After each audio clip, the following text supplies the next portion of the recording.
बोलिए प्रेम से कृष्ण भगवान माता राधा सतभामा रुक्मिणी की जय।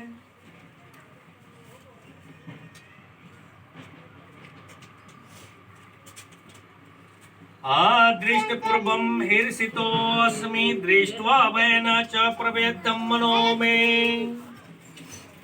तदेव मे दर्शय देवरूपम प्रसिद्धेवेश जगन्निवास। जैसे विराट रूप दिखाने के लिए मैंने भगवान से प्रार्थना की तो भगवान ने मुझे विराट रूप दिखा दिया, ऐसे ही देव रूप दिखाने के लिए प्रार्थना करने पर भगवान देव रूप दिखाएंगे ही, इसमें कोई दो मत नहीं है। ऐसी आशा होने से अर्जुन भगवान से देव रूप दिखाने के लिए प्रार्थना करते हैं। अदृष्ट पूर्वम हर्षितो अस्मि दृष्ट्वा भयेन अभयेन च प्रवेदितम मनो में। आपका ऐसा लौकिक आश्चर्यमय विशाल रूप मैंने पहले कभी नहीं देखा। आपका ऐसा भी रूप है, ऐसे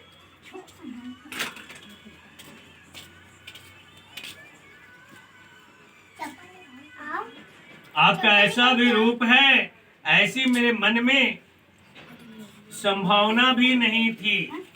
ऐसा रूप देखने की मेरे में कोई योग्यता भी नहीं थी। यह तो केवल आपने अपनी तरफ से ही कृपा करके दिखाया है। इससे मैं अपने आप को बड़ा सौभाग्यशाली मानकर हर्षित हो रहा हूँ। आपकी कृपा को देखकर गदगद हो रहा हूँ, परंतु साथ ही साथ आपके स्वरूप की उग्रता देखकर मेरा मन भय के कारण अत्यंत व्यथित हो रहा है, व्याकुल हो रहा है, घबरा रहा है। तदेव में दर्श देवरूपम तथा शब्द प्रोक्षवाची है, अतः तदेव तत्एव कहने से ऐसा मालूम देता है कि अर्जुन ने देव रूप पहले कभी देखा है जो अभी सामने नहीं है। विश्व रूप देखने पर जहां अर्जुन की पहले दृष्टि पड़ी, वहां उन्होंने कमलासन पर विराजमान ब्रह्मा जी को देखा। पश्यामि देवास्त्व देव देह ब्रह्मांडमीशम कमलासनस्थम। इससे सिद्ध होता है कि वह कमल जिसकी नाभि से निकला है, उस शेषशायी चतुर्भुज विष्णु रूप को भी अर्जुन ने देखा है। फिर 17वें श्लोक में अर्जुन ने कहा है कि मैं आपको कृट गदा चक्र धारण किए हुए देख रहा हूँ। कृटिनम गदिनम चक्रिनम च, इन दोनों बातों से यही सिद्ध होता है कि अर्जुन विश्व रूप के अंतर्गत भगवान के जिस विष्णु रूप को देखा था, उसके लिए अर्जुन यहाँ वही देव रूप मेरे को दिखाइए, ऐसा भगवान से अर्जुन कह रहे हैं। देव रूपम कहने का तात्पर्य है कि मैंने विराट रूप में आपके विष्णु रूप को भी देखा था, पर आप मेरे को केवल विष्णु रूप ही दिखाइए। दूसरी बात 15वें श्लोक में भी अर्जुन ने भगवान के लिए देव कहा है। पश्यामि देवामस्त्व देव देहे, और यहाँ भी देव रूप दिखाने के लिए कहते हैं। इसका तात्पर्य है कि विराट रूप भी नहीं और मनुष्य रूप भी नहीं, केवल देव रूप दिखाइए हे प्रभु।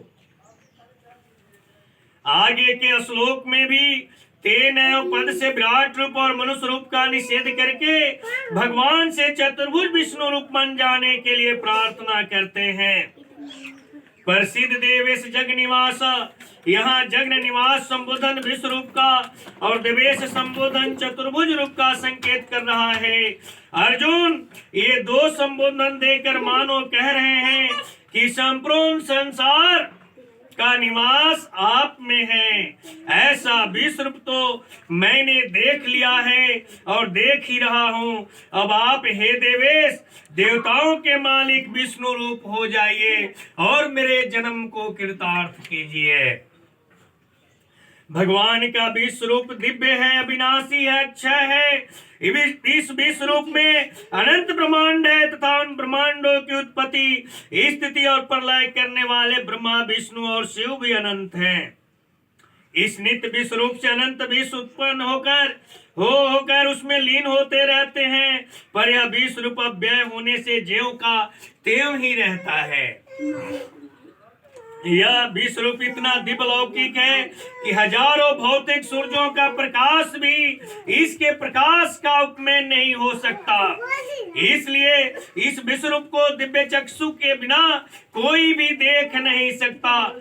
ज्ञान चक्षु के द्वारा संसार के मूल में सता रूप से जो परमात्मा तत्व है उसका बोध होता है, और भाव चक्षु से संसार भगवत रूप दिखता है। पर इन दोनों ही चक्षुओं से विश्व रूप का दर्शन नहीं होता। चरम चक्षु से न तो तत्व का बोध होता है, न संसार का भगवत रूप दिखता है, और न विश्व रूप का दर्शन ही होता है। क्योंकि चरम चक्षु प्रकृति का कार्य है, इसलिए चरम चक्षु से प्रकृति के स्थूल कार्य को ही देखा जा सकता है। वास्तव में भगवान के द्विभुज, चतुर्भुज, सहस्त्रभुज आदि जितने भी रूप हैं वे सब के सब दिव्य और अव्यय है।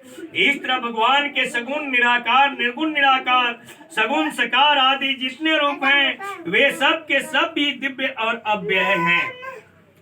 माधुर्य लीला में तो भगवान द्विभुज रूप ही रहते हैं, परंतु जहाँ अपना कुछ ऐश्वर्य दिखलाने की आवश्यकता होती है वहाँ भगवान पात्र, अधिकार, भाव आदि के भेद से अपना विराट रूप भी दिखा देते हैं।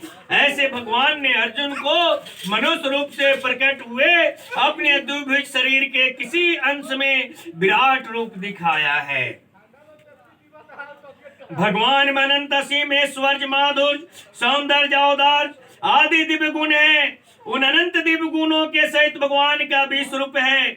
भगवान जिस किसी को ऐसा विश्व रूप दिखाते हैं उससे पहले दिव्य दृष्टि देते हैं। दिव्य दृष्टि देने पर भी वह जैसा पात्र होता है, जैसी योग्यता और रुचि वाला होता है, उसी के अनुसार भगवान उसको अपने विश्व रूप के स्तरों का दर्शन कराते हैं।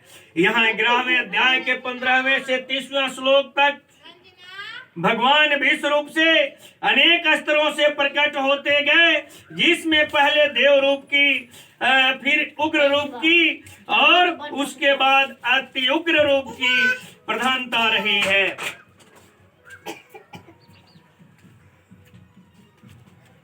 अत्युग्र रूप को देखकर जब अर्जुन भयभीत हो गए तब भगवान ने अपने दिव्य विश्व रूप के स्तरों को दिखाना बंद कर दिया। अर्थात अर्जुन के भयभीत होने के कारण भगवान ने अगले रूपों के दर्शन नहीं कराए। तात्पर्य है कि भगवान ने दिव्य विराट रूप के अनंत स्तरों में से उतने ही स्तर अर्जुन को दिखाए जितने स्तरों को दिखाने की भगवान ने आवश्यकता समझी थी, और जितने स्तर देखने की अर्जुन में योग्यता थी।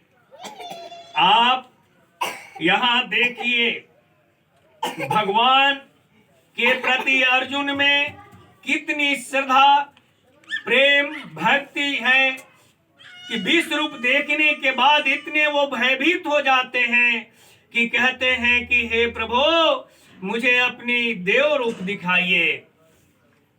आपके घर में बराबर देखने को मिलता होगा जब आपके गार्जियन, आपके अभिभावक जब आपके कार्य से नाखुश होते होंगे तो वो काफी क्रोधित हो जाते होंगे, और जब खुश होते होंगे तो काफी प्यार दर्शाते होंगे।